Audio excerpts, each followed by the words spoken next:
if somebody has hostages and they make a demand to speak to somebody of importance or what they perceive to be relevance, that wouldn't presumably happen unless, well, as a sign of good faith, release a few of the hostages. So we're getting something for it. It wouldn't just happen that speaking to that important person would happen as a matter of course. The pros and cons would be very, very carefully evaluated. And at the end of the day, it would normally occur after the peaceful surrender. That is when that conversation would occur. It wouldn't occur while emotions are high and there's a lot of confusion or anxiety, etc.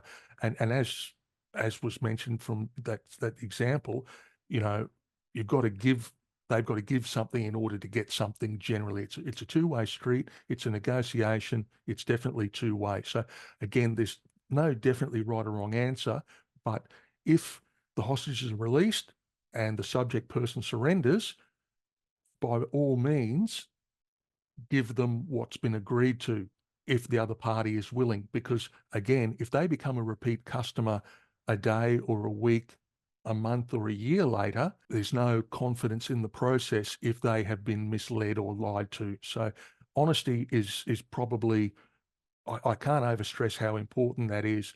You know, you don't pretend to understand, you don't compromise or patronize the individual. You need to be non-judgmental.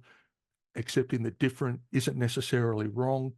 Don't pretend things will get better. Look, when I've spoken to somebody who was suicidal, got to be totally honest, they will share things with you that are sometimes scary. They perceive that their life may be over shortly, and they will share their issues, their grievances in such an honest and forthright way. It's almost scary. You think, you'd almost wonder whether your intimate partner would share in detail what these people are sharing with you as a negotiator on occasions. So that's why that honesty is important. And I'll tell them up front, if they're sharing a story of tremendous horror, pain and suffering and anxiety, I say, I have got no idea how you're feeling. I can't possibly imagine the pain that you are in, but what I can promise you is when we resolve this and when you come down, I will go with you to wherever you think can be of assistance or any group or anything, and I will assist you in making those inquiries because that is the best that I can do in that circumstance. I don't pretend that I understand what's going on in their world. I will listen, I'll be non-judgmental, but I will make a promise to help and I follow through on that.